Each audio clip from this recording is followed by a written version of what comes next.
Une jeune livreuse pauvre se rend dans le manoir d'un homme inconnu, sans imaginer qu'il était un CEO millionnaire. Il tombe follement amoureux d'elle.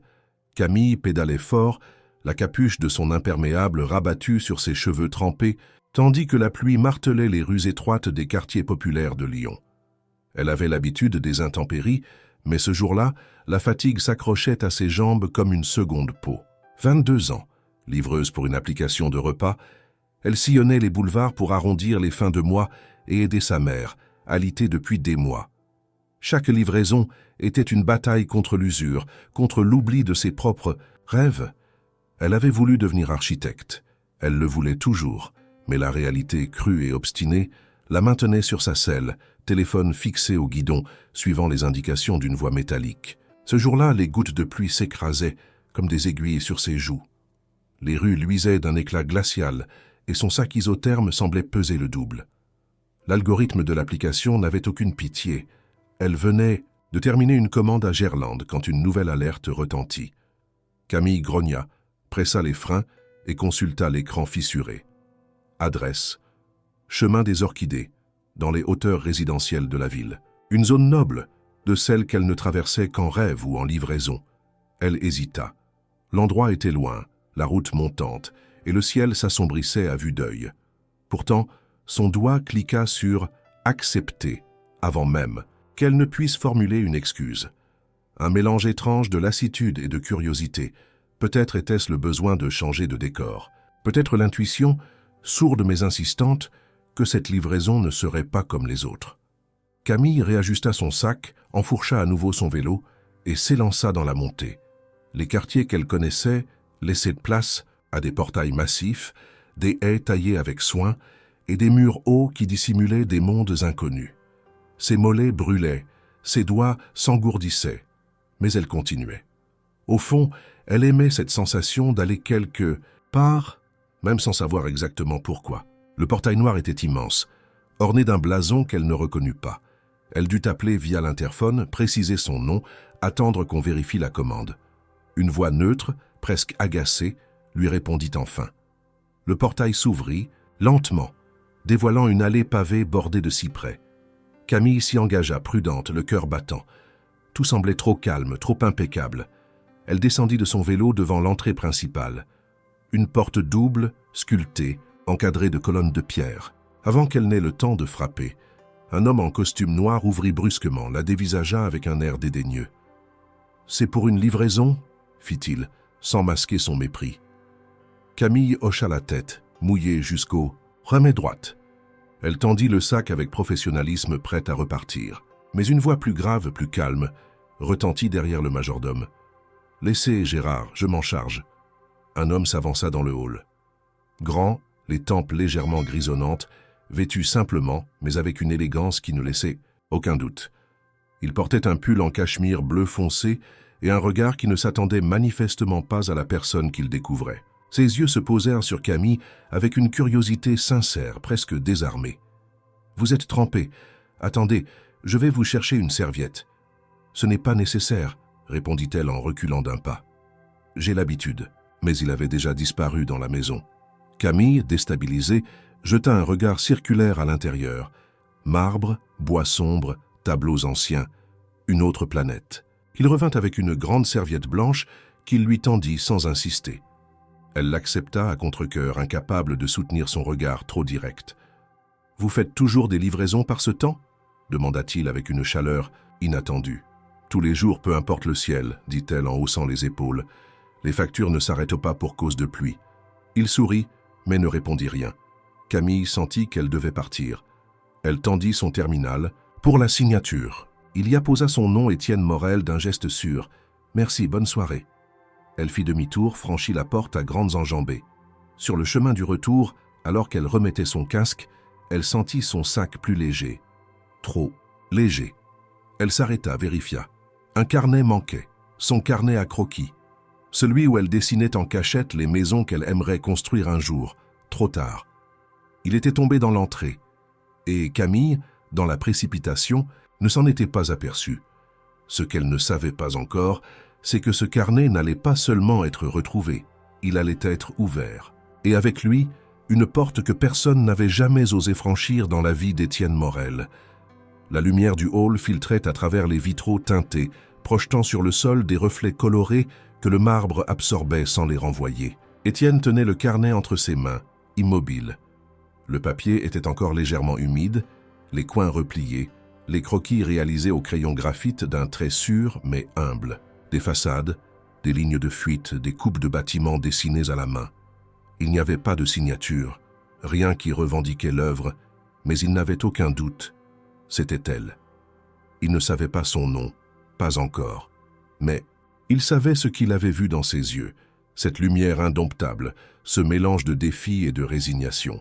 Elle lui rappelait quelqu'un qu'il avait été, bien avant que la fortune et les responsabilités n'enfouissent son instinct sous des strates de devoir. Depuis combien de temps n'avait-il pas été sincèrement surpris par un être humain? Depuis combien de temps n'avait-il pas eu envie de comprendre plutôt que de diriger? Camille, de son côté, n'avait pas remarqué la perte de son carnet.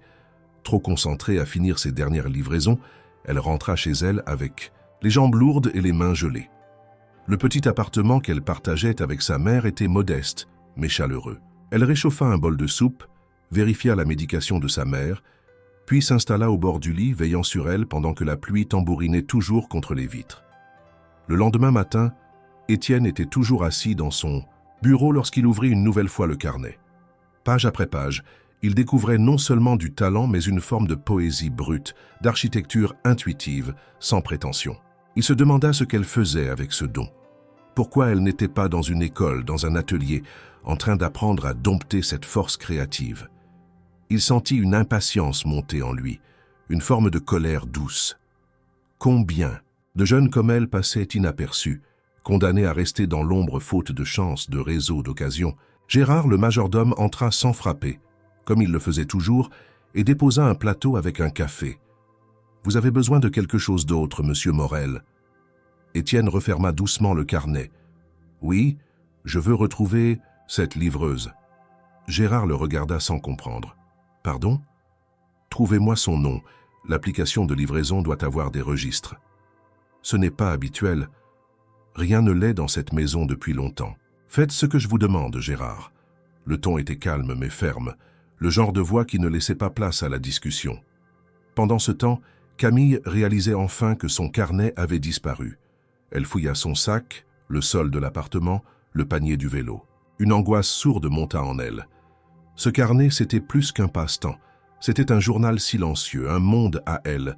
Et l'idée qu'il ait pu tomber dans un lieu aussi hors de portée que cette demeure luxueuse la fit frissonner. Le soir même, alors qu'elle hésitait à appeler le service client de l'application, une notification apparut sur son écran. Une commande, à l'adresse du chemin des Orchidées. Elle fronça les sourcils. 2 livraisons au même endroit en aussi peu de temps? Un hasard? Elle consulta les détails. Cette fois, le nom du client figurait clairement. Étienne Morel. Et fait encore plus étrange, la commande portait la mention « Livraison uniquement par Camille R ». Son cœur fit un bond. Elle envisagea de refuser, de supprimer même l'application, fuir cette situation bizarre. Mais quelque chose l'arrêta. Peut-être une envie confuse de récupérer son carnet, peut-être autre chose, plus flou, plus instinctif. Elle accepta. Le lendemain, elle gravit à nouveau les hauteurs de Lyon. Il ne pleuvait plus, mais le ciel restait bas, chargé d'un silence opaque. À l'entrée de la demeure, elle fut accueillie par Gérard. Mais cette fois, plus de dédain. Il ouvrit le portail sans un mot, l'invita à avancer et disparut à l'intérieur. Étienne attendait, debout dans le hall, vêtu d'un pull crème et d'un pantalon sombre. Il avait l'air normal, presque trop normal pour l'endroit. « Bonjour, Camille. Je peux vous appeler ainsi ?» Elle acquiesça avec prudence, retenant un froncement de sourcils. Il lui tendit un sac. « Voici votre commande. » Et quelque chose d'autre. Il lui présenta le carnet. Elle le prit, surprise, émue, mais cacha sa réaction derrière un hochement rapide. « Je vous remercie. Vous dessinez très bien. Ce ne sont que des croquis. Des croquis de quelqu'un qui comprend l'espace, la lumière, la matière. » Elle détourna les yeux mal à l'aise. « Je ne suis pas venue pour parler de ça. Je comprends. Mais si jamais vous avez envie d'en parler ou simplement de feuilleter quelques livres rares, j'ai une bibliothèque que vous pourriez aimer. » Elle releva la tête méfiante. « Pourquoi vous intéressez-vous à ça? À moi ? Il soutint son regard, sans sourire. Parce que j'ai vu quelque chose que beaucoup ignorent. Et parce que, parfois, une simple livraison peut tout changer. Camille ne répondit pas. Elle rangea son carnet dans son sac, tourna les talons et partit sans se retourner. Mais ses pas, cette fois, étaient moins lourds. Et son cœur, malgré elle, battait un peu plus vite. Étienne referma la porte dès que Camille disparut au bout de l'allée. Un silence feutré s'abattit dans le vestibule. Il resta un instant immobile, les mains dans les poches, le regard perdu dans les reflets du marbre. Elle n'était restée que quelques minutes, avait à peine parlé, mais quelque chose en elle l'avait profondément secouée. Une présence brute, sans artifice. Cela faisait longtemps qu'il ne s'était pas senti aussi vivant. Et ça l'intriguait. Le carnet retrouvé avait simplement éveillé une obsession tranquille, presque enfantine, celle de vouloir en savoir plus, de comprendre ce qui se cachait derrière ces croquis d'une précision impressionnante et d'une sensibilité rare.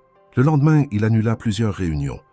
Son assistante, étonnée, nota l'anomalie dans l'agenda mais n'osa pas questionner. Étienne n'était pas un homme qui aimait expliquer ses décisions. À 35 ans, il avait tout bâti à force de rigueur et de discrétion. Directeur d'un groupe immobilier aux ramifications internationales, il inspirait à la fois crainte et admiration. Peu savaient ce qu'il aimait réellement, ce qui le faisait vibrer. Depuis plusieurs années, même lui ne le savait plus vraiment. Il évoluait dans un monde où tout était calibré, contrôlé, prévu. Les dîners d'affaires, les réunions d'actionnaires, les visites de chantier, chaque moment de sa vie suivait un rythme parfaitement huilé, jusqu'à ce qu'une jeune femme trempée, venue livrer un simple repas, fasse dérailler cette mécanique.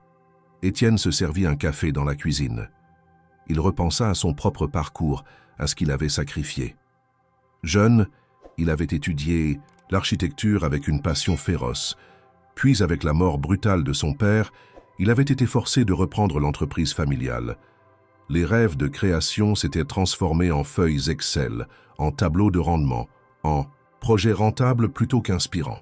Il avait perdu le goût. Tout le monde autour de lui semblait plus intéressé par ce qu'il représentait que par ce qu'il était. Mais Camille, elle n'avait rien demandé. Elle était entrée dans sa vie comme on entre dans une pièce, sans savoir ce qu'on y cherche. Et cela suffisait à bousculer l'ordre établi.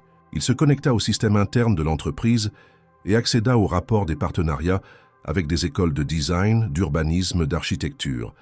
Puis, presque malgré lui, il fit une recherche dans la base de données des livreurs qui avaient accédé à sa résidence. Le nom apparut, Camille Roche, une adresse dans un quartier populaire de la périphérie lyonnaise. Il copia l'information, puis referma brusquement l'ordinateur. Il ne voulait pas se comporter comme un homme de pouvoir qui fouille la vie des autres sans leur consentement. Et pourtant l'envie de la revoir, de lui parler à nouveau, de comprendre pourquoi ses dessins le touchaient autant, était plus forte que la prudence. Il tenta de se distraire. Il sortit marcher dans les jardins de sa propriété, feuilleta un ouvrage sur l'urbanisme des années 50, passa même un coup de téléphone à un ancien camarade d'école. Rien n'y fit. L'image de Camille revenait sans cesse. Non pas son visage, mais ce qu'elle dégageait. Cette tension intérieure, cette énergie contenue, cette impression qu'elle luttait pour rester debout, et que c'était justement cette lutte qui la rendait lumineuse. Le surlendemain, il fit une chose qu'il n'avait jamais faite en 8 ans. Il ouvrit l'application de livraison sur son propre téléphone. Il créa un compte sous son vrai nom, mais utilisa un profil client standard. Il chercha des restaurants compatibles dans le quartier, puis lança une commande simple sans y penser, juste pour voir, juste pour espérer. Lorsque l'alerte confirma que la livraison avait été attribuée à Camille R., il sentit un pincement étrange au fond de la poitrine. Ce n'était pas du soulagement ni de l'excitation. C'était une forme d'anticipation calme, comme si quelque chose d'inévitable venait de se remettre en route. Camille, de son côté, avait passé 2 jours à ruminer. Elle avait récupéré son carnet avec une telle urgence qu'elle n'avait même pas eu le temps de réfléchir à l'échange qu'elle avait eu avec cet homme, Étienne Morel. Elle savait qui il était, du moins de nom. Son visage apparaissait parfois dans les journaux économiques, dans des articles parlant de projets d'envergure à Paris ou Marseille. Elle ne comprenait pas ce qu'un homme comme lui pouvait bien lui vouloir. Il ne semblait pas chercher à la séduire. Il ne l'intimidait pas non plus. mais il la regardait comme si elle avait quelque chose d'important à lui montrer. Et ça la mettait mal à l'aise. Elle ne voulait pas être un projet, ni une distraction passagère. Quand la nouvelle commande apparut sur son téléphone, avec l'adresse du chemin des Orchidées, elle sentit un vertige. Cette fois, pas d'ambiguïté. C'était lui. Elle faillit refuser. Mais au dernier moment, elle accepta. Parce qu'elle avait des questions, et parce qu'elle savait qu'il en avait aussi. Elle pédala jusqu'à la résidence, le cœur plus agité que d'habitude. À son arrivée, elle remarqua que le portail s'ouvrit automatiquement. Pas de majordome cette fois. Étienne l'attendait sur le perron, main dans les poches, le visage serein. « Bonjour Camille. »« Encore vous, dit-elle, sans cacher une pointe d'ironie. C'est mon domicile, après tout. Et vous commandez souvent vous-même, à votre nom. » Il sourit, amusé. « C'est une première. Pour être honnête, j'espérais que ce serait vous. » Elle haussa les sourcils, interloquée. « Pourquoi ?» Il la fixa sans détour. « Parce que je n'arrive pas à me sortir vos dessins de la tête. » Elle ouvrit la bouche pour répondre, puis la referma. Elle ne savait pas quoi dire à cela. « Je voulais vous poser une seule question, » reprit-il. « Ce carnet, c'est juste un passe-temps ?» Elle le regarda un moment, puis soupira. « C'est tout ce que je n'ai pas pu faire. » Étienne comprit sans qu'elle n'ait besoin d'ajouter autre chose. Il hocha lentement la tête. « Vous devriez. Vous avez un regard sur l'espace, rare. » Elle récupéra la commande dans son sac, la lui tendit. « Merci pour la commande et pour le carnet. » Elle tourna les talons. Il ne la retint pas. Mais il savait qu'il ne s'agissait pas d'un « adieu ». Le ciel de Lyon était d'un gris uniforme ce jour-là, et l'air semblait suspendu entre la pluie et le silence. Camille roulait plus vite que d'habitude, presque en colère contre elle-même. Depuis cette deuxième livraison chez Étienne Morel, elle se sentait piégée dans une sorte de spirale qu'elle n'avait pas voulu. Elle s'efforçait de croire que ce n'était qu'une coïncidence, une simple curiosité passagère de la part d'un homme riche et désœuvré. Pourtant, quelque chose dans son regard, dans la façon dont il parlait de ses croquis, dans sa manière calme et assurée de poser des questions, lui restait en mémoire comme une note de musique qui ne cessait de résonner. Elle n'aimait pas ça. Elle avait appris à se méfier des gens qui s'intéressaient trop vite, trop fort. Mais l'application sonna à nouveau. Une commande. Encore lui. Nom et adresse clairement indiqués. Une fois de plus, il avait exigé qu'elle soit la livreuse. Cette fois, elle hésita plus longtemps. Elle consulta ses gains de la semaine, pensa aux factures, aux médicaments de sa mère, au loyer. Elle soupira longuement puis accepta. Il y avait quelque chose dans cette insistance qui frôlait l'arrogance, mais aussi une forme de persistance qui la désarmait. Elle arriva devant la demeure en fin d'après-midi. Le portail s'ouvrit comme les fois précédentes. Mais cette fois, au lieu d'attendre devant, Étienne se tenait près des marches, vêtu simplement d'un manteau en laine, les mains dans les poches. Il ne souriait pas. Il l'attendait comme quelqu'un attend une réponse. Pas une visite. « Bonjour Camille », dit-il avec douceur. Elle descendit de son vélo, enleva son casque et le fixa un instant sans bouger. « Vous comptez faire ça souvent ? Utilisez l'application pour m'attirer ici. » Il secoua lentement la tête. « Ce n'est pas ce que je veux faire, ce n'est pas un piège. » « Alors c'est quoi ? Un prétexte, pour vous parler. Vous n'avez pas laissé beaucoup d'ouverture l'autre fois. » Elle lui tendit la commande sans ménagement. « Vous croyez que parce que vous vivez ici, vous pouvez forcer les gens à vous écouter ?» Il resta calme. Son regard ne vacilla pas. « Ce n'est pas une question de force. C'est une question de choix. Vous avez le droit de refuser. Mais je voulais vous dire quelque chose. Et ensuite, si vous voulez partir, je ne chercherai plus à vous revoir. » Elle croisa les bras. « Je vous écoute. Vous avez un talent. Et je ne dis pas ça à la légère. J'ai dirigé des équipes d'architectes, des urbanistes, des designers. Je reconnais ce regard-là, celui de quelqu'un qui comprend comment le monde devrait être construit. Et ce que j'ai vu dans vos croquis, c'est cette compréhension-là. Vous avez un œil rare, et ce serait un gâchis immense de ne pas lui donner une chance de s'exprimer. » Camille resta silencieuse. Une part d'elle voulait croire à ces mots. Une autre y voyait un piège, une promesse trop belle, trop bien formulée. « Ce que vous avez vu dans mon carnet, dit-elle enfin, c'est tout ce que je n'ai pas pu faire, tout ce que je n'ai pas le luxe d'envisager. » Peut-être, mais si l'on vous ouvrait une porte, est-ce que vous refuseriez d'y entrer uniquement par principe ? Elle eut un rictus. « Vous pensez que tout est aussi simple que ça ? Une porte s'ouvre et soudain tout change ? Non, mais parfois, on a besoin de quelqu'un pour rappeler qu'elle existe, cette porte. Elle le dévisagea. Il ne semblait pas jouer un rôle. Il avait cette sincérité tranquille des gens qui ne cherchent rien pour eux-mêmes. Cela la troublait davantage que la flatterie. « J'ai une bibliothèque, dit-il soudain. Des livres rares, certains épuisés, d'autres introuvables ailleurs. Des traités, des croquis, des ouvrages techniques. Si jamais vous voulez les consulter, même une seule fois, vous êtes la bienvenue. » Elle recula d'un pas. « Je n'ai pas le temps. Et je ne suis pas venu pour m'instruire. Je suis venu parce que je travaille. Vous comprenez ça au moins ?»« Parfaitement, répondit-il. Elle enfourcha son vélo. Il ne la retint pas. Mais juste avant qu'elle ne passe le portail, sa voix s'éleva à nouveau. « Camille, ce carnet, vous l'avez dessiné pour vous ou pour quelqu'un d'autre ?» Elle s'arrêta sans se retourner. « Pour moi. Parce que c'est le seul endroit où je peux encore rêver. » Puis elle partit. Le soir, chez elle, elle trouva sa mère endormie. Elle posa doucement le repas sur la table, rangea ses affaires, puis découvrit un petit mot coincé sous la porte. Un papier blanc plié en deux sans signature. À l'intérieur, une simple invitation. Une conférence à l'Université de Lyon, organisée par l'École nationale supérieure d'architecture. Sujet, les nouvelles formes d'habitat durable en Europe. Un billet d'entrée glissé avec soin et une mention manuscrite au crayon. Vous pourriez y trouver de quoi rêver plus loin. Elle n'avait parlé de son intérêt pour l'architecture à personne depuis des années. Ce genre d'événement n'était pas pour elle. Et pourtant, elle garda le papier. Elle le glissa dans son carnet, puis passa la soirée à relire ses anciens croquis. Pour la première fois depuis longtemps, elle se surprit à ajouter de nouveaux traits. Le lendemain, elle prit le métro, vêtue d'un manteau simple mais propre, ses cheveux relevés en chignon. Elle entra dans l'amphithéâtre de l'université avec la sensation d'être une intruse. Autour d'elle, des étudiants en fin de cycle, des professionnels, des chercheurs. Elle s'assit au fond, loin des regards, et quand les premières images s'affichèrent sur l'écran géant, son cœur se serra. Des plans, des modélisations, des matériaux, un langage qu'elle n'avait jamais cessé de comprendre. À la fin de la conférence, alors que les gens se levaient, elle resta assise. Un mouvement dans la foule attira son regard. Étienne.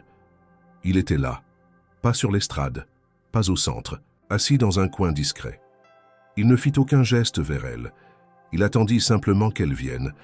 Elle descendit lentement les marches, croisa son regard. « Pourquoi avez-vous fait ça ?» murmura-t-elle. Il répondit, sans détour. « Parce que je veux que vous voyiez ce que j'ai vu dans votre trait. Rien de plus. » Elle hocha la tête, plus troublée qu'elle ne voulait l'admettre. Puis, sans un mot de plus, elle s'en alla. L'amphithéâtre se vida derrière elle. Mais dans son esprit, une nouvelle pièce venait de s'ajouter à la construction invisible de son avenir. Camille rentra chez elle plus tard que d'habitude ce soir-là. Les rues du centre de Lyon s'étaient éclaircies à mesure que la nuit tombait, et son reflet flou dans les vitrines des magasins fermés lui renvoyait une image qu'elle peinait à reconnaître. Ce n'était pas la Camille du quotidien, celle qui pédalait sous la pluie pour quelques euros, celle qui calculait chaque dépense au centime près. Non, celle qui marchait en ce moment dans les rues calmes du centre-ville portait dans le regard une étincelle ancienne, oubliée, quelque chose de proche de l'envie. Elle ne voulait pas l'admettre, mais cette conférence l'avait bouleversée. Pas seulement pour le contenu, riche, accessible malgré sa complexité, mais parce qu'elle s'était sentie à sa place. Pendant 1 heure, elle avait cessé d'être une survivante pour redevenir une aspirante. Étienne ne l'avait pas abordée. Il n'avait même pas essayé. Et cela, paradoxalement, avait fait plus que tous les mots qu'il aurait pu prononcer. Il lui avait donné un espace, un souffle, sans y imposer sa présence. Elle comprenait mieux à présent pourquoi cet homme l'intriguait autant. Il ne s'agissait pas seulement de sa richesse ou de son élégance. C'était sa manière de voir les choses sans chercher à les posséder. Une qualité rare et dangereuse, car elle ne savait pas encore s'il représentait une chance ou un piège soigneusement déguisé. Lorsqu'elle franchit la porte de son immeuble, un mot collé à la boîte aux lettres attira son attention. Une feuille pliée, soigneusement scotchée, son prénom inscrit à la main. Elle jeta un coup d'œil autour d'elle, déplia le papier. À l'intérieur, une carte d'invitation imprimée sur un papier texturé. Une conférence d'architecture, à nouveau. Mais cette fois, à l'intérieur de l'université même, dans l'une des plus grandes salles de l'école. National supérieur d'architecture. Un événement privé selon l'inscription. Et au verso, encore une annotation manuscrite. Un jour, vous dessinerez plus que des rêves. Camille sentit un frisson dans le dos. Elle n'avait dit à personne qu'elle était allée à la conférence. Elle n'avait parlé à personne de ses dessins. Étienne, c'était évident. Il était derrière cette nouvelle invitation. Mais pourquoi insistait-il? Pourquoi s'obstinait-il à vouloir réveiller une part d'elle-même qu'elle avait enfermée si profondément? Elle monta les escaliers sans se presser, tourna la clé dans la serrure, entra dans l'appartement silencieux. Sa mère dormait. L'odeur familière de la camomille et des draps propres la rassura un instant. Camille se déchaussa, rangea son manteau, puis s'assit à la table, l'invitation posée devant elle. Elle l'observa longuement, comme on observe un objet incongru, à la fois tentant et menaçant. Une partie d'elle voulait déchirer cette carte, tout arrêter là, rester dans ce qu'elle connaissait, travailler, économiser, soigner sa mère, survivre. Mais une autre voix, plus discrète, lui soufflait que cette opportunité n'était peut-être pas un piège. Peut-être était-ce une main tendue. Et si elle ne la saisissait pas maintenant, il n'y en aurait pas d'autre. Le jour de la conférence, elle se leva tôt, prépara le petit déjeuner, changea les draps de sa mère, nettoya l'appartement de fond en comble. Elle avait besoin de se sentir utile avant d'oser se sentir légitime ailleurs. Lorsqu'elle partit, elle portait un pantalon noir simple, une chemise blanche légèrement trop grande et une veste qu'elle avait empruntée à une voisine. Le vent était froid, mais sec. Elle prit le métro jusqu'à l'arrêt le plus proche de l'université, puis marcha jusqu'au bâtiment principal. L'accueil fut poli. On ne lui posa pas de questions. Son nom figurait sur la liste des invités. Elle prit place dans la salle, cette fois un peu plus près du centre, assez pour mieux entendre, mais toujours pas au premier rang. Le thème de la conférence était plus technique, axé sur l'intégration de l'écologie dans la rénovation urbaine. Les intervenants parlaient avec passion, et chaque mot, chaque exemple résonnait en elle comme une évidence. Elle comprenait tout. Mieux que cela, elle imaginait déjà comment elle aurait dessiné les projets présentés, comment elle aurait intégré les espaces, réparti les masses, travaillé la lumière. C'était instinctif, naturel, comme respirer. À la fin de la conférence, alors que les invités discutaient en petits groupes, un professeur s'approcha d'elle. Il s'appelait Monsieur Delvaux et avait remarqué son silence attentif. « Vous êtes étudiante ici ?» demanda-t-il. Camille hésita. « Non, je suis juste venue s'écouter. » Il la regarda avec intérêt. « Vous avez l'œil de quelqu'un qui comprend ce qu'il entend. C'est rare chez les visiteurs. Et encore plus chez ceux qui n'ont pas été formés. Vous dessinez ?» Elle acquiesça sans en dire plus. Il lui tendit une carte. « Si un jour vous voulez me montrer ce que vous faites, je serai curieux de voir. » Elle prit la carte, la glissa dans sa poche, puis sortit sans ajouter un mot. Sur le trottoir, elle leva les yeux vers le ciel. Pour la première fois depuis longtemps, elle ne se sentait pas à sa place dans la rue. Non pas parce qu'elle y était étrangère, mais parce qu'une autre place semblait s'ouvrir ailleurs, tout aussi légitime, peut-être plus proche de ce qu'elle avait toujours voulu être. Elle marcha jusqu'à une petite place déserte, s'assit sur un banc et sortit son carnet. Elle commença à dessiner sans réfléchir, une façade, un toit végétalisé, des fenêtres larges, ouvertes vers un horizon qu'elle ne pouvait pas encore nommer. Pendant ce temps, Étienne recevait un appel. Son assistante, comme toujours, parlait vite, organisait sa journée. « Monsieur Morel, votre rendez-vous à la mairie est confirmé. Le dossier sur la ZAC de Gerland est prêt. Vous avez aussi reçu une lettre de l'école d'architecture. » Il sourit en entendant cela. « Merci, je m'en occupe. » Il ouvrit l'enveloppe. Une simple note de Monsieur Delvaux. « La jeune femme dont vous m'aviez parlé était bien là, et vous aviez raison. » Étienne regarda par la fenêtre. Il ne savait pas encore ce que cela donnerait. Il ne voulait rien précipiter. Mais il savait qu'un mouvement avait commencé, quelque chose de fragile, mais réel. Le soir, un mot fut glissé sous la porte de Camille. Pas de signature, juste une phrase. Ce n'est pas le rêve qui est inaccessible, c'est l'habitude de ne plus rêver qui nous enchaîne. Et au dos, un plan d'accès à une galerie où se tiendrait, dans 3 jours, une présentation de projets étudiants en architecture. Elle regarda le plan puis le carnet dans ses mains, puis elle sourit. Rien de large, rien d'éclatant, juste une tension légère au coin des lèvres, comme si un verrou invisible venait de céder. Pas tout à fait, mais assez pour laisser passer un peu de lumière. Le jour de l'exposition arriva et Camille, malgré ses réticences, décida de s'y rendre.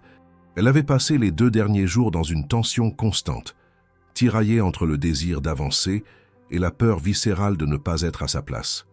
Ce n'était pas seulement la peur du regard des autres, mais celle plus sourde et plus profonde de se voir confrontée à ce qu'elle aurait pu être dans une autre vie, avec d'autres chances. Pourtant, quelque chose en elle la poussait en avant, une force nouvelle, presque irrépressible. Peut-être était-ce la suite logique des événements, ou peut-être était-ce simplement la sensation que cette fois, elle n'avait rien à perdre. Elle arriva à la galerie une quinzaine de minutes après l'ouverture officielle. Le lieu était spacieux, baigné d'une lumière blanche qui mettait en valeur les maquettes, les plans et les croquis suspendus à des panneaux mobiles. L'odeur du papier neuf, du bois découpé et de la colle séchée lui rappela des souvenirs d'enfance, quand elle passait des heures à construire des immeubles miniatures avec des boîtes à chaussures et du carton récupéré. Chaque projet exposé était signé, détaillé, mis en scène. Les étudiants, fiers, expliquèrent leur travail à des petits groupes de visiteurs attentifs. Camille circula entre les allées avec prudence, presque en retrait. Elle observait, notait mentalement les idées, les lignes, les erreurs et les fulgurances. Elle n'avait rien à montrer, mais elle comprenait tout. Chaque angle, chaque élévation, chaque découpe de lumière. C'était comme lire une langue familière, qu'elle n'avait jamais osé parler à voix haute. Certains projets l'impressionnaient, d'autres lui paraissaient maladroits, mais tous témoignaient d'une chose qu'elle n'avait jamais, une place reconnue pour créer. Elle s'apprêtait à partir lorsqu'elle le vit. Étienne. Il discutait avec un professeur, vêtu sobrement comme toujours, mais avec cette élégance discrète qui le faisait toujours remarquer. Il ne la vit pas tout de suite. Ce fut elle qui, la première, détourna les yeux, mais il finit par tourner la tête et leurs regards se croisèrent à travers la salle. Il ne bougea pas. Il n'essaya pas de la rejoindre immédiatement. Il la laissa décider. Camille prit une inspiration, puis s'approcha lentement. Lorsqu'elle arriva à sa hauteur, Étienne interrompit poliment sa conversation, puis la salua, d'un hochement de tête. « Vous êtes venu, dit-il simplement. »« Oui ?» Un silence s'installa, pas inconfortable, mais chargé de non-dits. « Et alors ? Qu'en avez-vous pensé ? C'est un autre monde. Ils ont des outils, des ressources, des soutiens. Moi, je n'ai rien de tout ça. Vous avez l'essentiel, Camille. Le regard, le geste, le feu intérieur. Tout le reste peut s'apprendre. Vous parlez comme si c'était facile. Ce ne l'est pas, mais ce n'est pas impossible, et vous le savez. Sinon, vous ne seriez pas ici. » Elle baissa les yeux, puis releva la tête, soudain plus dure. « Pourquoi vous faites ça? Pourquoi moi? Parce que vous me rappelez ce que j'ai perdu. » La réponse la déstabilisa. Elle s'attendait à une formule vague, à une justification altruiste, mais cette sincérité brute la désarma. « Vous avez tout, l'argent, la carrière, la reconnaissance. Qu'est-ce que vous auriez pu perdre ?» Il sourit, sans joie. L'essentiel, le sens, la passion. Ce qui fait qu'on se lève chaque matin en se disant qu'on sert à quelque chose d'autre qu'à accumuler des contrats. Je l'ai oublié pendant des années. Puis j'ai vu vos dessins. Ce ne sont que des croquis, murmura-t-elle. Non, ce sont des graines, et vous ne les avez pas plantées par hasard. Elle resta silencieuse un moment, puis détourna les yeux vers une maquette. Même si j'y croyais, même si je voulais essayer, comment je ferais? Je n'ai pas le temps, ni l'argent. Ma mère dépend de moi, je travaille tous les jours. Je n'ai pas les moyens d'étudier, c'est vrai, mais vous n'êtes pas seul. Je ne veux pas de votre pitié. Ce n'est pas de la pitié, c'est du respect. Et une envie simple, vous donner une chance. Une vraie, pas une faveur, une opportunité. Elle le regarda, longuement sans répondre. Puis d'un geste brusque, elle se détourna et quitta la galerie. Il ne la suivit pas. Il savait qu'elle avait besoin de réfléchir seule. Le lendemain, Camille reçut un message de l'application de livraison. Son compte avait été suspendu pour une erreur technique. Une anomalie dans le système, selon le mail automatique. Elle tenta de contacter le service client, mais aucune réponse claire ne lui fut donnée. Elle insista, envoya des justificatifs, réclama une régularisation. Rien ne venait. C'était comme si, du jour au lendemain, elle avait été effacée. Elle passa la journée à chercher une solution, à envisager des alternatives, à frapper à la porte d'autres plateformes. Mais sans succès. L'angoisse monta, brutale. Elle pensa à sa mère, aux factures, au frigo presque vide. Et puis, elle pensa à Étienne. Elle refusa de croire qu'il y était pour quelque chose.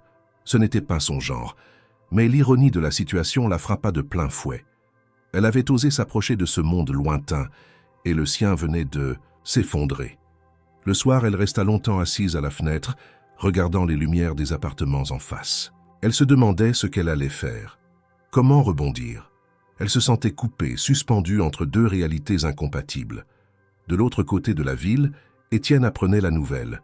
Ce fut son assistant personnel qui, en faisant une vérification de routine sur les comptes partenaires, tomba sur la mention « Suspension technique, litige non résolu ».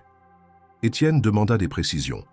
On lui fournit les détails, et il comprit immédiatement l'impact de cette erreur. Il ne perdit pas de temps. Il appela un contact au sein de la direction de l'application, exigea une enquête, mais il savait que Camille, en cet instant, se battait seule, et cela le révoltait. Il regarda sa montre, attrapa ses clés et sortit dans la nuit. Il savait ce qu'il devait faire. Parce que parfois, pour que quelqu'un puisse traverser une porte, il fallait aller la chercher de l'autre côté. Et il n'était plus question de dessein, ni d'avenir. Il s'agissait de justice, de réparer une faille que le système avait laissé s'installer. Il prit la direction du quartier où vivait Camille. Il n'avait pas de plan, juste une certitude. Il ne pouvait pas rester à distance pendant qu'elle s'effondrait. Pas après ce qu'elle lui avait montré, pas après ce qu'il avait vu. Le vent balayait les rues étroites du quartier populaire où vivait Camille. Étienne, qui n'avait pas mis les pieds dans cette partie de la ville depuis des années, marchait d'un pas décidé mais sans certitude. Il n'était pas là en tant que patron, ni en tant que mécène. Il était là parce qu'il sentait pour la première fois depuis longtemps qu'il pouvait agir de manière juste, sans calcul. La nuit était tombée, et les néons blafards d'un petit supermarché jetaient une lumière pâle sur les trottoirs fissurés. Il demanda son chemin à un jeune homme devant un kiosque à journaux, puis remonta une allée jusqu'à une porte en bois clair dont la peinture s'écaillait par endroits. Il monta lentement les escaliers, cherchant le numéro qu'il avait noté plus tôt. Lorsqu'il frappa, il entendit un léger bruit à l'intérieur, suivi d'un silence tendu. Camille ouvrit la porte à demi, la chaîne de sécurité encore accrochée. Elle porta un regard surpris, presque inquiet, sur l'homme qui se tenait devant elle. « Vous, qu'est-ce que vous faites ici ?»« J'ai appris pour votre compte suspendu. Je suis venu m'assurer que vous allez bien. » Elle referma aussitôt la porte, déverrouilla la chaîne, puis l'ouvrit complètement. Elle portait un pull large et délavé, et ses traits étaient tirés par la fatigue. Il vit dans ses yeux une colère sourde, mais aussi une lueur d'espoir, qu'elle tentait de masquer. « Comment vous avez su ?»« J'ai mes façons, et quelques contacts. »« Vous avez fait ça ? Vous m'avez fait suspendre ?»« Non, jamais, mais j'ai demandé une enquête. Ils corrigeront leur erreur. Cela prendra quelques jours, mais votre compte sera rétabli. En attendant, je vous propose autre chose. » Elle croisa les bras. « Une autre conférence ? Un autre mot glissé sous ma porte ?» Il secoua la tête. « Une place, chez moi, dans mon entreprise. » Elle éclata d'un rire amer. « Vous voulez m'embaucher? Moi? Pour faire quoi? Livrer les cafés? Non, pour apprendre, pour observer, pour contribuer. J'ai une section architecture encore jeune. Vous pourriez y faire un stage. Pas une faveur. Un contrat. Rémunéré. Encadré. Formel. » Camille resta figée. L'information avait besoin de temps pour se frayer un chemin dans son esprit. Elle s'assit lentement sur une chaise près de la porte, les mains sur les genoux. « Pourquoi vous faites ça? Qu'est-ce que vous attendez en retour? » « Rien, si ce n'est que vous preniez cette chance et que vous en fassiez ce que vous voulez. Je ne veux pas vous changer. Je veux juste vous voir dans un endroit où votre talent ne sera pas gaspillé. » Elle leva les yeux vers lui, pleine de défis. « Et si je dis non? Alors je respecterai votre choix, mais je vous demanderai de bien y réfléchir avant. » Elle resta silencieuse quelques secondes. Puis elle se leva, se dirigea vers la cuisine, servit 2 verres d'eau. Elle lui en tendit un sans dire un mot. « Je ne veux pas de charité, Étienne, j'ai trop de fierté pour ça. Ce n'est pas de la charité, c'est un contrat, avec des conditions, des objectifs, une durée définie. Vous apprendrez, vous apporterez votre regard. Et si ça ne vous convient pas, vous partirez. C'est vous qui décidez. Et si je viens, je bosse avec qui? Il la regarda droit dans les yeux. Avec moi. Elle recula d'un pas, méfiante. C'est justement ce que je veux éviter. Les gens vont parler. Ils vont croire que j'ai eu cette place à cause de vous. Et s'ils parlent, qu'est-ce que ça change? Vous saurez pourquoi vous êtes là, et moi aussi. Elle hésita encore, puis soupira. Je viendrai. Mais je veux une chose très claire. Je ne veux pas de relations personnelles. Ce sera strictement professionnel. Il hocha la tête. Très bien. Accordé. Et si vous franchissez cette limite, j'arrête tout. C'est noté. Dans ce cas, je commence quand? Lundi, 9 heures. Vous recevrez un mail avec les documents à signer et le programme de votre première semaine. Et je m'habille comment? Je n'ai pas de tailleur chic. Venez comme vous êtes. Ce que vous avez à offrir n'est pas dans votre armoire. Elle le raccompagna jusqu'à la porte. Avant de partir, il se tourna une dernière fois vers elle. Merci Camille. C'est moi qui décide si je dois vous remercier ou pas. Le week-end passa à une vitesse étrange. Camille oscillait entre nervosité et excitation. Elle ressortit de vieux cahiers, relut ses croquis, consulta des articles sur le monde de l'architecture. Elle n'avait jamais pensé avoir la moindre place dans ce milieu, et pourtant elle s'apprêtait à y entrer. Lundi matin, elle se leva à l'aube, enfila un jean noir et une chemise blanche, attacha ses cheveux en queue de cheval, prit son carnet et se rendit à l'adresse indiquée. Le siège de l'entreprise Morel Immobilier était un bâtiment de verre et d'acier, situé en bordure du Rhône. L'accueil fut poli, professionnel. Une jeune femme lui remit un badge temporaire, l'accompagna jusqu'à un open space baigné de lumière naturelle. On lui désigna un bureau, on lui expliqua le fonctionnement de l'équipe. Tout semblait se dérouler sans accroc, jusqu'à ce qu'on lui annonce quel projet elle allait suivre. Vous serez intégré au groupe C. Le projet est encore en phase de conception. L'architecte responsable travaille en étroite collaboration avec M. Morel. C'est lui qui dirige le groupe. Il intervient directement sur ce chantier. C'est un projet pilote, un modèle de logement mixte dans les faubourgs de Lyon. Camille sentit son estomac se contracter. Elle avait espéré que son intégration se ferait discrètement. Mais non. Elle allait devoir le côtoyer, le voir, travailler sous sa direction. Elle se demanda s'il l'avait fait exprès. Puis elle se souvint de leur accord. Rien de personnel. Elle entra dans la salle de réunion à l'heure prévue. Étienne était déjà là, penché sur une série de plans. Il leva les yeux, l'accueillit d'un simple signe de tête. Aucun mot de trop, aucune allusion. « Camille, installez-vous ici, nous allons commencer par l'étude du terrain. » Elle s'assit, écouta.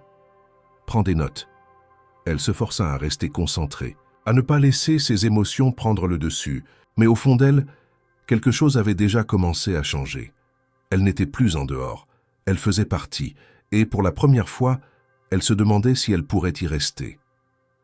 Les premiers jours au sein de Morel Immobilier furent d'une intensité inattendue pour Camille. Chaque matin, elle arrivait la première dans l'espace de travail lumineux où elle avait été assignée, armée de son carnet, d'un ordinateur portable fourni par l'entreprise et d'une concentration presque féroce. Elle n'avait aucune formation officielle, mais son instinct, sa capacité d'observation et sa volonté d'apprendre faisaient d'elle une stagiaire étonnamment compétente. Très vite, elle comprit les logiques de conception, les contraintes d'urbanisme, les attentes des clients et les subtilités de la présentation de projets.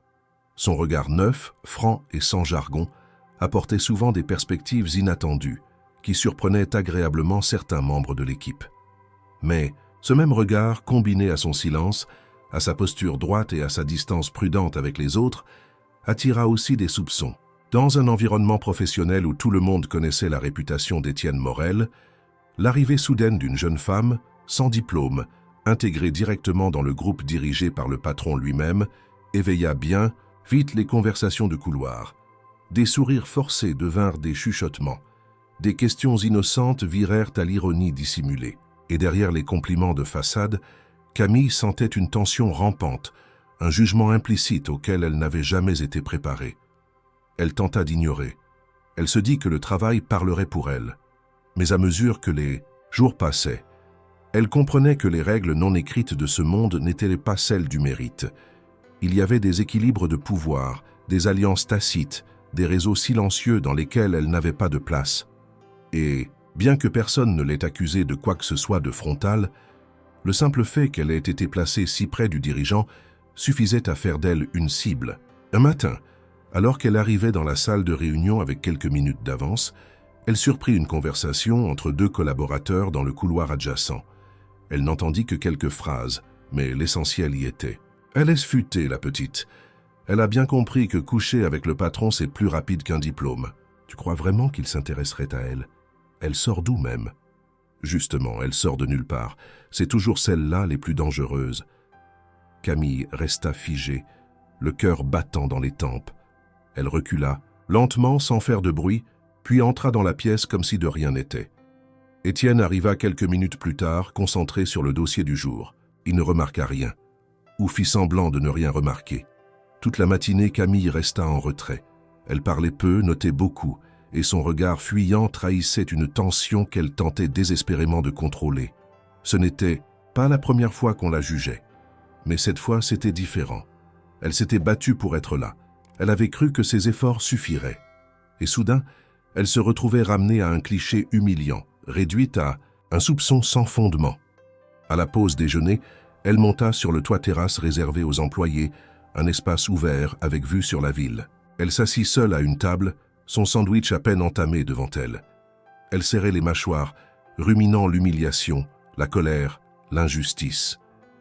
Une voix derrière elle la tira de ses pensées. « Tout va bien ?» C'était Étienne. Elle ne répondit pas. Il s'assit lentement en face d'elle. « Vous semblez ailleurs depuis ce matin. Je suis fatigué, rien de grave. » « Camille, je vous ai dit que je voulais que ce soit professionnel, non? Alors s'il vous plaît, restons-en là. » Il la fixa un instant, mais n'insista pas. « Très bien. Si vous avez besoin de me parler du projet, vous savez où me trouver. » Il se leva, la salua poliment et s'éloigna. L'après-midi, une réunion interne fut organisée pour discuter d'un changement d'orientation dans le projet pilote. Camille, malgré son trouble, proposa une alternative audacieuse, basée sur l'usage partagé des espaces et une meilleure intégration des matériaux locaux. Son idée surprit les architectes présents. Étienne, pourtant connu pour son exigence, valida la direction avec calme, mais à la fin de la réunion, alors que tous rangeaient leurs documents, une voix s'éleva, glaciale, volontairement audible. « C'est bien, les idées sociales. Encore faut-il qu'elles viennent de personnes qui savent ce qu'est le travail. » Le commentaire, lancé par une collaboratrice plus ancienne, fit taire la salle. Camille sentit le rouge lui monter aux joues. Elle se leva brusquement. « Vous insinuez quoi exactement ?»« Rien, je constate simplement qu'on valorise beaucoup ceux qui arrivent sans passer par les étapes habituelles. Je suis peut-être arrivé autrement, mais je suis là, je travaille, et je ne demande rien à personne. Vous devriez peut-être regarder vos propres plans avant de juger ceux des autres. » Le ton était monté. Étienne se leva à son tour. Cela suffit. Mais le mal était fait. Camille récupéra ses affaires et quitta la salle en silence. Elle traversa les couloirs sans regarder personne, descendit les escaliers au lieu de prendre l'ascenseur, puis sortit dans la rue glacée sans savoir exactement où aller. Elle marcha longtemps, sans but. Le froid mordait ses joues, mais elle ne ralentit pas. Elle se sentait trahie, pas seulement par les autres, par elle-même, d'avoir cru un instant qu'elle pouvait appartenir à ce monde. Elle rentra chez elle en fin de journée, vidée. Elle trouva sa mère endormie, le dîner encore chaud sur la table. Elle s'assit dans le noir, incapable d'allumer la lumière. Elle se sentait vide. Le lendemain, elle reçut un mail de la direction. Le projet, auquel elle participait, avait été temporairement suspendu. Étienne se retirait pour une durée indéterminée. Aucune explication donnée. Aucun mot personnel. Camille lut le message 3 fois. Puis, elle le ferma. Et resta longtemps, très longtemps, sans bouger. Les jours qui suivirent furent flous pour Camille. Elle se rendait chaque matin au siège de Morel Immobilier, mais l'espace qu'elle occupait désormais semblait vidé de sa substance. Le projet suspendu n'avait laissé qu'un trou béant dans l'emploi du temps de l'équipe, et les collaborateurs évitaient d'aborder le sujet. Aucun document nouveau, aucune réunion prévue, aucun retour d'Étienne. Il avait tout simplement disparu du paysage. Personne ne savait exactement où il était, ou alors on prétendait l'ignorer. Camille, elle, sentait que cette absence n'avait rien d'un retrait stratégique. C'était une fuite, silencieuse et déterminée. Au début, elle tenta de garder la tête haute. Elle passait ses journées à archiver les travaux précédents, à classer les plans, à mettre à jour les dossiers numériques. Personne ne lui demanda de le faire, mais elle avait besoin de s'occuper et de ne pas sombrer dans l'inaction. Pourtant, l'atmosphère s'alourdissait autour d'elle. Les regards, autrefois distants mais polis, devenaient fuyants. Le bruit de son arrivée le matin ne provoquait plus les petits saluts d'usage. Elle était là, mais comme une ombre, et cela plus que tout la blessait.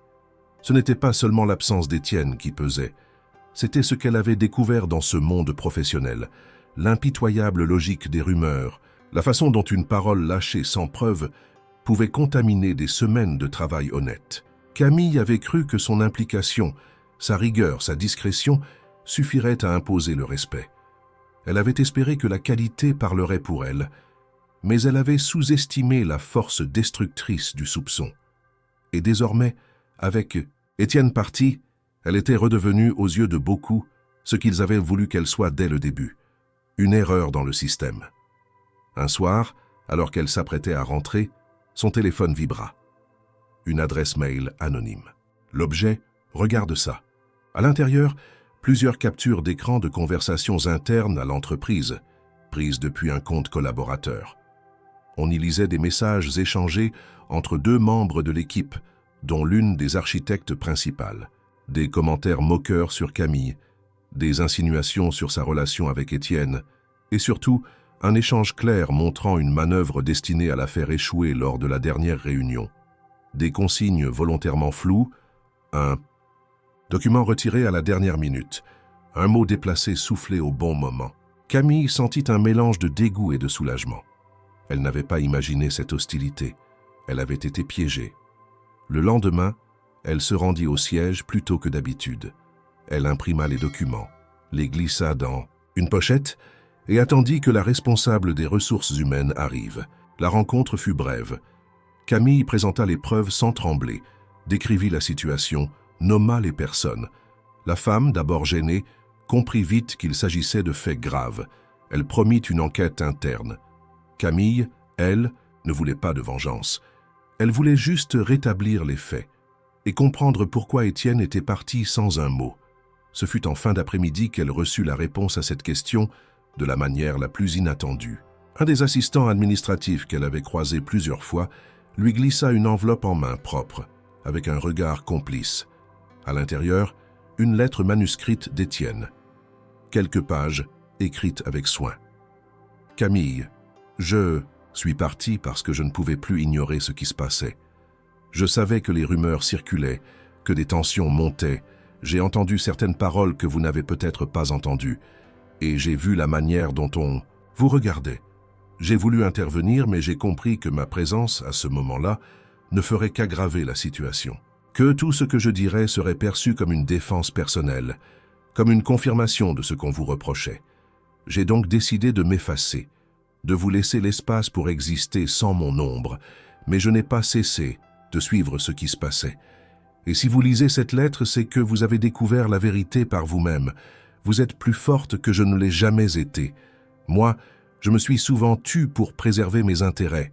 Vous avez affronté les regards, les rumeurs, la solitude, et vous êtes resté. Je suis à Paris pour quelques semaines. Je prépare une conférence et un projet d'envergure avec la ville. Si vous ressentez le besoin de me parler, de me confronter, de me comprendre, vous savez où me trouver. Mais ne venez que si c'est votre choix. Pas par colère, ni par frustration. Venez si vous en avez envie, si une part de vous pense que ce n'est pas encore fini. Et Camille relut la lettre plusieurs fois. Les mots étaient clairs, directs, écrits sans enjolivure. Elle sentit monter une vague d'émotion, difficile à contenir. Il ne s'était pas dérobé. Il avait agi par lucidité, par respect, et peut-être aussi par peur. Elle se demanda ce qu'elle voulait maintenant. Continuer ici, là où le climat restait vicié malgré les éclaircissements, ou partir chercher une autre réponse ailleurs. Le lendemain matin, elle annonça à la direction qu'elle quittait son poste.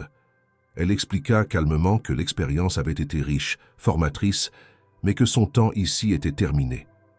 On tenta de la retenir.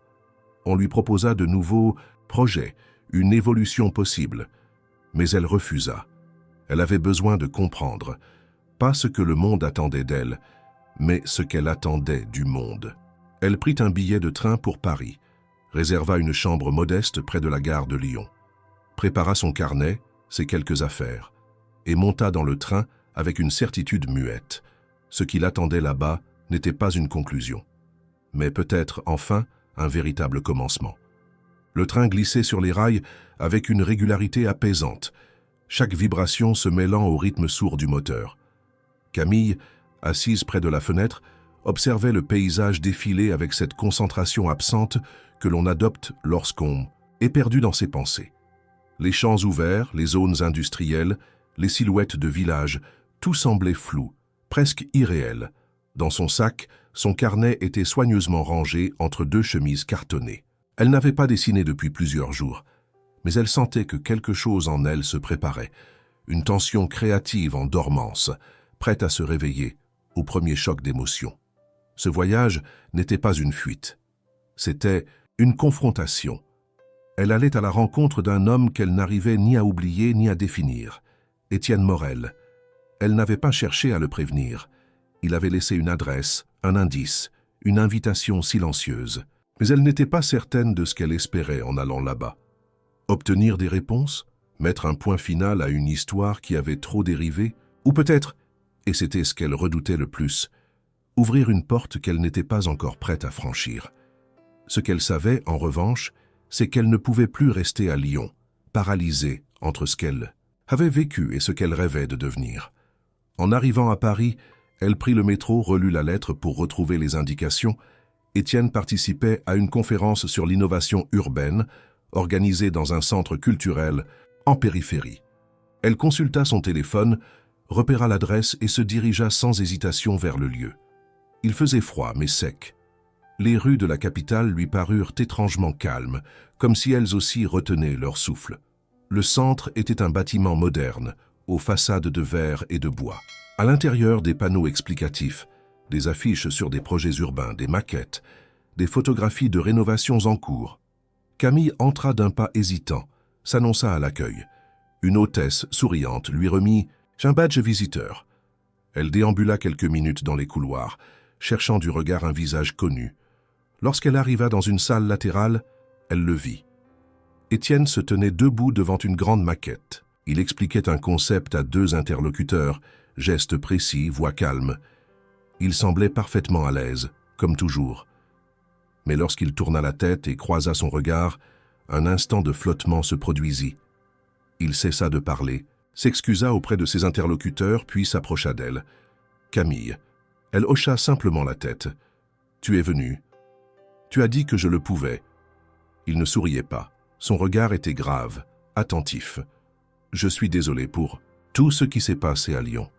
J'aurais voulu que les choses soient différentes. Tu savais ce qui se disait, tu as entendu, et tu es parti, pour ne pas empirer les choses, pour ne pas te réduire à mon ombre. » Elle prit une inspiration puis parla d'un trait. « Je ne t'en veux pas d'être parti. Je t'en veux de ne pas m'avoir dit la vérité. Tu aurais pu me faire confiance. Tu aurais pu me parler, pas me laisser dans le silence avec leurs mensonges. » Il sembla vaciller un instant, puis acquiesça.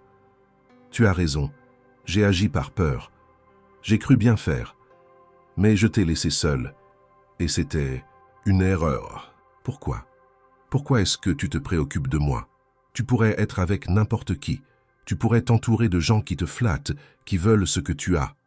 Alors pourquoi insister autant pour me voir, me pousser, me faire entrer dans un monde auquel je n'appartiens pas? » Il la regarda sans détour. « Parce que tu es la première personne depuis longtemps à ne rien attendre de moi, et parce que je n'ai jamais vu autant de force dans une faiblesse affichée. Tu ne cherches pas à impressionner. Tu es simplement toi. Et c'est ce que j'ai de plus précieux dans ma vie en ce moment. » Un silence s'installa. Les mots flottaient entre eux, encore vibrants. « Tu sais que je t'aime, Camille. Je ne te l'ai jamais dit, mais c'est la vérité, et ça me fait peur. » Elle resta figée. Elle avait attendu ces mots sans vraiment les désirer, parce qu'ils changeaient tout, parce qu'ils la forçaient à se positionner. « Je t'aime aussi, Étienne. Mais je ne peux pas te promettre une vie à deux faite d'agendas partagés et de dîners mondains. Je suis encore en train de me chercher. Et toi, tu es déjà installé. Tu sais où tu vas. Je ne sais plus vraiment. Pas depuis que tu es entré dans ma vie. Elle sourit, triste. Alors arrêtons de fuir. Ils restèrent là au milieu des maquettes, des panneaux techniques et des regards furtifs des visiteurs. Deux personnes venues de mondes opposés, réunies dans un espace suspendu. Le lendemain, alors qu'ils prenaient un café dans un petit bistrot près du canal, Camille reçut un mail inattendu. Une réponse à une demande de bourse qu'elle avait faite des mois auparavant, presque par jeu, presque par défi. Le programme d'échange pour jeunes architectes à Montréal l'acceptait. Une année entière dans une école prestigieuse, avec logement, frais de scolarité et aide financière. Elle posa son téléphone sans mots. « Qu'est-ce que c'est » demanda Étienne. « Une chance. »« Une vraie. Je pars pour Montréal, dans 2 semaines. » Il hocha lentement la tête. « Tu dois y aller. »« Je le sais. Mais ça change tout. »« Non, ça change juste l'endroit. Pas ce que je ressens, ni ce que tu portes en toi. Tu ne peux pas m'attendre indéfiniment. Je ne t'attendrai pas, je vivrai. Mais si un jour tu reviens et que tu veux reprendre ce qu'on a commencé, alors je serai là. » Elle serra sa main. Aucune larme, aucune promesse enflammée. Juste un accord silencieux entre deux êtres qui se reconnaissaient dans le mouvement, dans le respect, dans l'élan. 2 semaines plus tard, Camille monta dans l'avion. Son carnet sous le bras, le cœur plein, l'avenir ouvert. Elle ne savait pas ce qu'elle trouverait de l'autre côté de l'océan. Mais elle savait, pour la première fois, qu'elle partait non pas pour fuir, mais pour grandir. Et qu'au bout de cette croissance, peut-être, quelque chose ou quelqu'un l'attendait. Pas comme une fin, mais comme un nouveau départ. Les rues enneigées de Montréal craquaient sous les pas de Camille, emmitouflée dans un manteau trop grand, un bonnet enfoncé jusqu'aux sourcils et une écharpe qui lui mangeait la moitié du visage. Elle avançait dans le froid mordant de la ville étrangère, ses doigts gelés tenant fermement la lanière de son sac. Autour d'elle, les immeubles massifs, les lignes claires, les contrastes architecturaux, tout lui parlait un langage qu'elle avait appris à aimer. Cela faisait maintenant plus de 10 mois qu'elle vivait là, une année presque entière à l'autre bout de l'Atlantique, plongée dans un monde d'idées, de maquettes, de théories, de nuits blanches à dessiner des formes impossibles. L'intégration au programme n'avait pas été facile. Les premiers mois furent marqués par un isolement silencieux, des soirées passées seules dans la petite chambre universitaire, à lutter contre le doute et l'étrangeté des lieux. Mais peu à peu, Camille s'était imposée, non par sa voix, toujours discrète, mais par ses projets, son regard unique, cette façon de comprendre l'espace sans l'avoir appris dans les livres. Son talent avait trouvé un écho inattendu dans cette ville. Elle avait même gagné un concours étudiant, ce qui lui avait permis d'exposer une maquette dans une galerie locale. Et pourtant, malgré le succès, malgré les perspectives qui s'ouvraient, quelque chose lui manquait. Une part d'elle restait à Lyon, Étienne. Son absence n'était pas une douleur, mais un silence constant. Elle n'avait pas cherché à maintenir un lien régulier. Ils s'étaient reparlé 2 fois au téléphone, échangé quelques mails brefs, jamais plus de quelques lignes. Pas d'engagement, pas de projet à deux. Simplement une reconnaissance mutuelle d'un espace suspendu entre eux, un fil ténu mais indestructible. À l'approche de la fin du programme, Camille reçut plusieurs propositions. Des stages dans des cabinets reconnus, des offres de poursuite d'études à Toronto, Vancouver, voire New York. Elle les considéra sérieusement. Pour la première fois, elle avait le choix. Un vrai. Pas celui dicté par la nécessité ou la survie, mais par le désir. Et dans ce désir, une question revenait, lancinante. Était-elle prête à rentrer? Étienne lui avait dit qu'il ne l'attendrait pas, mais qu'il serait là. Elle savait qu'il ne mentait pas. Il ne lui avait jamais menti. Un matin de février, elle reçut une lettre, une enveloppe Kraft, un tampon de Lyon. À l'intérieur, une photo, un bâtiment moderne, aux lignes simples et élégantes. Un complexe résidentiel. Sur le panneau devant l'entrée, un nom, Résidence Roche. En dessous, une petite plaque gravée, en hommage à celle qui élève l'avenir sans bruit. Pas de message, pas de signature. Mais Camille comprit immédiatement. Étienne avait construit un projet dans son ancien quartier, et il l'avait nommée du nom de sa mère. Elle se mit à pleurer en silence, accoudée à la fenêtre embuée de son studio. Ce soir-là, elle marcha longtemps à travers la ville. Les lumières de Montréal dansaient dans la neige et ses pensées allaient dans toutes les directions. Étudier ailleurs, recommencer ici, explorer plus loin. Elle avait tout entre les mains. Mais au fond, une évidence grandissait. Ce qu'elle voulait vraiment, c'était revenir. Pas pour retrouver ce qu'elle avait laissé, mais pour construire quelque chose à partir de ce qu'elle était devenue. Elle prit sa décision, refusa poliment les offres étrangères, envoya un mail à Étienne. « Je rentre. » Pas pour revivre. Ça le passait, mais pour voir si on peut construire quelque chose de nouveau. Il ne répondit pas tout de suite. 2 jours passèrent, puis un message simple, sans ponctuation. « Je suis là. » Son retour à Lyon fut discret. Elle ne prévint presque personne. L'avion atterrit un matin gris et la ville lui sembla à la fois familière et étrangère. Elle retrouva sa mère, qui allait mieux grâce à un traitement régulier financé, anonymement depuis plusieurs mois. Camille devina l'origine, mais ne posa pas de questions. Elle marcha jusqu'à l'adresse de la résidence Roche. Le bâtiment se dressait comme un manifeste silencieux. Beau, digne, juste. Devant, des enfants jouaient dans une cour végétalisée. Elle entra, regarda autour. Un gardien la salua, poliment, comme si elle appartenait déjà à ce lieu. Plus tard dans la journée, elle appela Étienne. Il accepta de la voir sans délai. Ils se retrouvèrent dans un café du Vieux-Lyon. Il avait les cheveux légèrement plus gris, le regard toujours aussi profond. Lorsqu'il la vit, il ne dit rien. Elle non plus. Ils se regardèrent simplement, longtemps. Puis, elle prit la parole. « Tu as construit quelque chose d'important. Je voulais que ça ait du sens, et je voulais que tu le saches. Je l'ai su. Dès que j'ai vu la photo, tu as changé. Oui, mais je suis toujours moi. Alors qu'est-ce que tu veux maintenant ?» Elle répondit sans hésiter. « Je veux qu'on construise quelque chose ensemble, pas seulement une relation, un vrai projet, quelque chose qui lie ce que nous sommes, l'architecture, les gens, les quartiers oubliés. Je veux créer un espace où ceux qui n'ont rien peuvent apprendre à bâtir. » Il la regarda, surpris, puis il sourit. Pas un sourire de façade ni de soulagement, un sourire plein, dense. « J'ai déjà un lieu, à Paris, une friche. On pourrait y faire un atelier, un centre de formation, avec des architectes, des bénévoles, un lieu ouvert. On l'appellerait comment? Ce que tu veux. » Elle réfléchit un instant. « Horizon. Parce que c'est ce que tu m'as offert, sans même t'en rendre compte. Alors faisons-le. » Ils ne se prirent pas la main. Ils ne s'embrassèrent pas. Il n'y avait pas besoin. Entre eux, tout était dit. La suite ne serait pas facile, mais elle serait vraie. Et cette fois, ils allaient la dessiner à deux. Les mois avaient passé depuis le retour de Camille à Lyon, mais quelque chose dans la ville avait changé.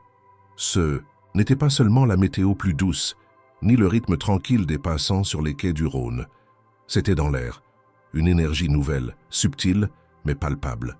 Depuis le jour où elle avait proposé à Étienne de construire quelque chose ensemble, une effervescence silencieuse s'était mise en mouvement. Ils s'étaient revus plusieurs fois, toujours dans ce même esprit clair. Il n'y aurait ni précipitation, ni promesse vide. Ce qu'ils voulaient bâtir n'était pas un couple suspendu à une romance incertaine, mais un projet capable de vivre indépendamment de leurs émotions, quelque chose de durable, utile et profondément enraciné dans leurs histoires respectives. Étienne lui montra le lieu à Paris. Une ancienne imprimerie abandonnée dans le 19e arrondissement, à l'écart des quartiers rénovés, sur un terrain que la ville proposait à la reconversion sociale. L'endroit était brut, avec ses murs tagués, ses vitres cassées, son toit partiellement effondré. Mais Camille y vit immédiatement le potentiel. Elle s'attarda sur les volumes, les puits de lumière à créer, les zones modulables pour les ateliers. Elle dessina sur place, à même le béton, des premiers croquis. Étienne, silencieux, la regardait faire avec cette admiration qu'il n'avait jamais su exprimer autrement qu'en actes.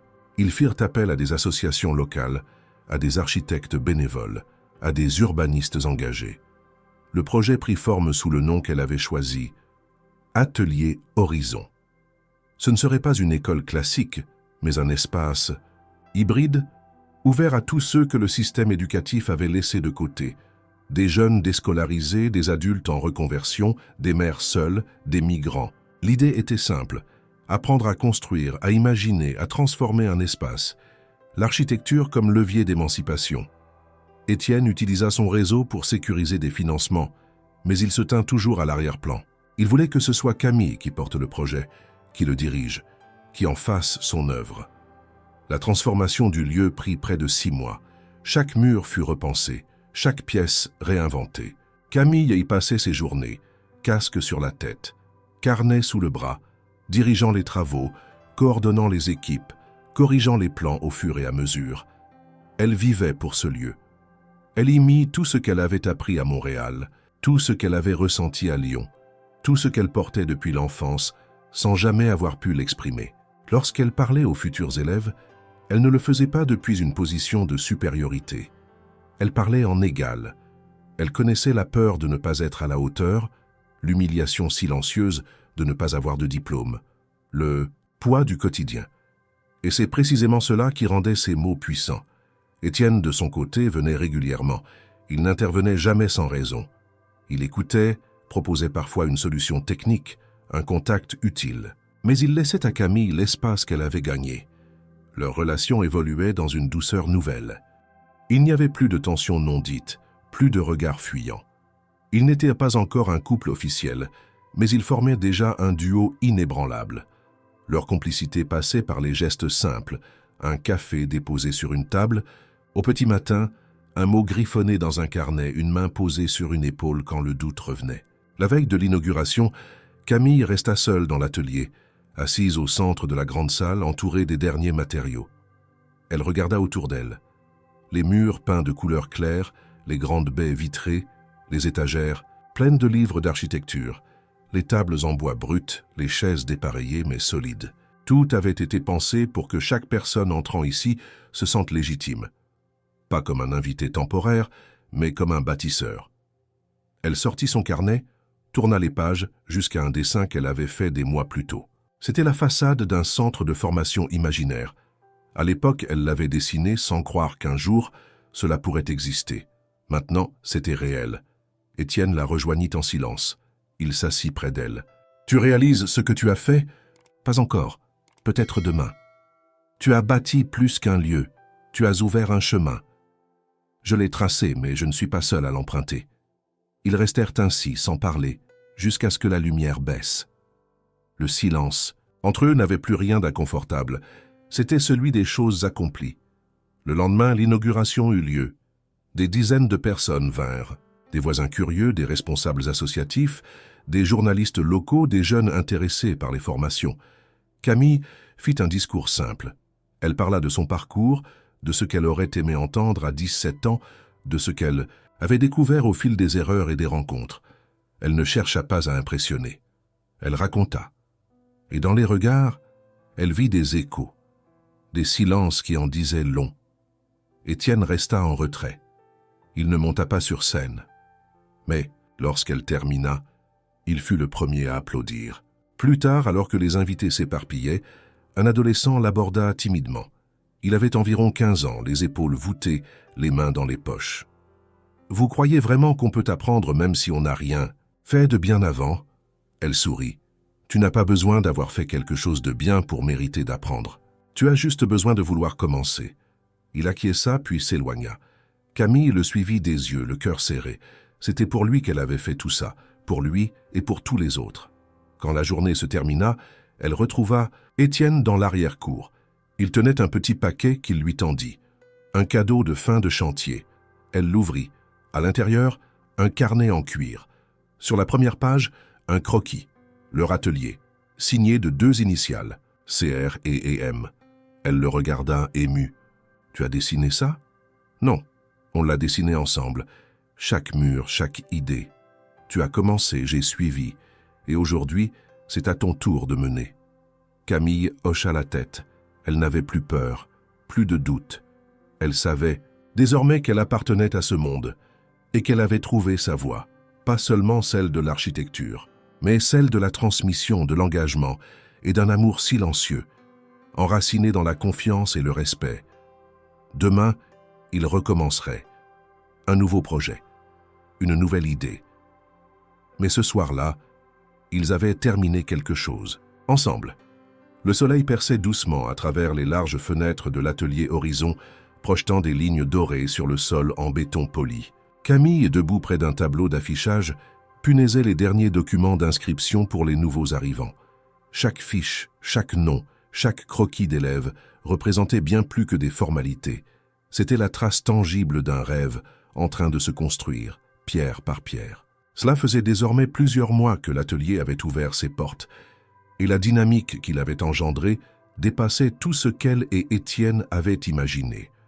Le lieu n'était pas seulement un centre de formation, il était devenu un point de convergence, un espace de rencontre, de transformation, un refuge pour ceux que la ville avait trop souvent laissés à l'écart. Chaque jour, des jeunes franchissaient le seuil de l'atelier, certains timides, d'autres méfiants, beaucoup simplement perdus. Mais tous, sans exception, finissaient par se poser autour d'une table, un crayon à la main, les yeux fixés sur une feuille blanche, prêts à dessiner, à comprendre, à bâtir. Camille les guidait non comme une professeure traditionnelle, mais comme une alliée. Elle n'imposait jamais une solution. Elle ouvrait des possibles, posait des questions, encourageait les doutes. Son approche fondée sur l'écoute, sur la valorisation de l'intuition et de l'expérience personnelle, transformait les participants. Les plus silencieux devenaient moteurs.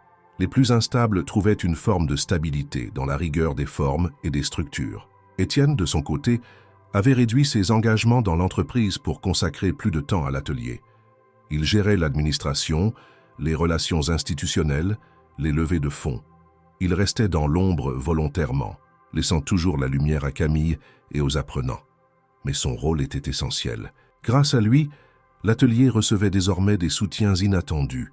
Une fondation européenne d'architecture durable, un mécène discret installé à Bruxelles, une association canadienne qui proposait un programme d'échange avec Montréal. Chaque partenariat était soigneusement négocié pour que le projet garde son indépendance, son identité fondée sur l'accessibilité, l'inclusion et l'engagement local.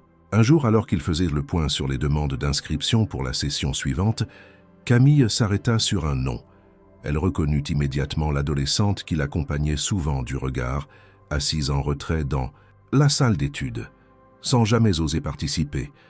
Elle avait laissé un dossier presque vide, une lettre de motivation écrite à la main, pleine de fautes, mais d'une sincérité désarmante. Elle y racontait son envie de comprendre comment les bâtiments peuvent changer la vie des gens. Camille, touchée, insista pour la rencontrer en tête-à-tête. L'entretien fut court. L'adolescente parlait peu, mais ses yeux étaient remplis d'images qu'elle n'avait pas encore appris à dessiner. Camille lui tendit un crayon et une feuille. Elle hésita, puis traça une maison. Pas une maison de rêve, une maison de quartier simple, solide. Camille sut à cet instant qu'elle ferait partie de la session suivante. Chaque nouvelle histoire comme celle-ci rappelait à Camille pourquoi elle avait quitté Lyon, pourquoi elle avait choisi de revenir, pourquoi elle avait osé tendre la main à Étienne avec une idée plus grande que leur histoire personnelle. Le projet les dépassait désormais. Il avait pris vie. Il les portait autant qu'il le construisait. Leur relation aussi avait changé. Elle n'était pas faite de gestes spectaculaires, ni de promesses dites à voix haute. Elle existait dans les silences partagés, dans les décisions prises à deux, dans les regards complices quand un élève réussissait à finaliser une maquette ou lorsqu'une équipe rendait un plan abouti. Ils ne vivaient pas ensemble, pas encore. Chacun gardait son espace, son rythme, mais chaque matin ils se retrouvaient à l'atelier comme on rejoint un lieu de foi. Ils n'avaient plus besoin de se convaincre, ils savaient, et cela suffisait. L'amour entre eux s'était ancré dans l'action, dans la constance, dans le respect absolu de l'autre. Il n'était pas figé, mais il était certain. À l'approche de la fin de l'année, ils décidèrent d'organiser une exposition. Collective. Chaque apprenant pourrait y présenter son projet, qu'il s'agisse d'une maquette, d'un plan, d'un carnet de croquis ou d'une installation. L'événement serait ouvert au public, aux familles, aux professionnels, aux voisins. Camille supervisa tout, la scénographie, l'ordre d'exposition, les textes explicatifs. Étienne géra les invitations, la logistique, la communication. Le jour de l'ouverture, des dizaines de personnes affluèrent. Il y avait là des mères en larmes devant le travail de leurs enfants, des architectes impressionnés, des habitants du quartier venus par curiosité. Les murs résonnaient d'émerveillement, de reconnaissance, de fierté. Camille prononça un discours bref comme à son habitude. Elle ne parla pas d'elle, elle parla d'eux, de ceux qui avaient osé franchir la porte de l'atelier sans savoir ce qu'ils y trouveraient. Elle leur rendit hommage en leur nom à tous. À la fin, elle s'approcha d'une grande fresque collaborative où chaque participant avait dessiné un élément du futur. Elle y ajouta une dernière touche. Une petite maison au toit penché, signée de ses initiales et de celles d'Étienne. En dessous, elle écrivit une phrase simple.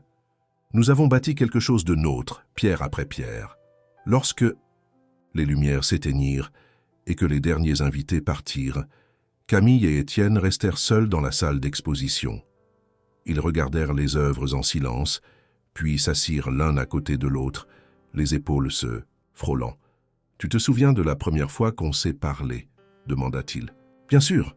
Tu m'as tendu une serviette et j'ai cru que tu étais fou, et tu l'as quand même accepté. J'avais froid.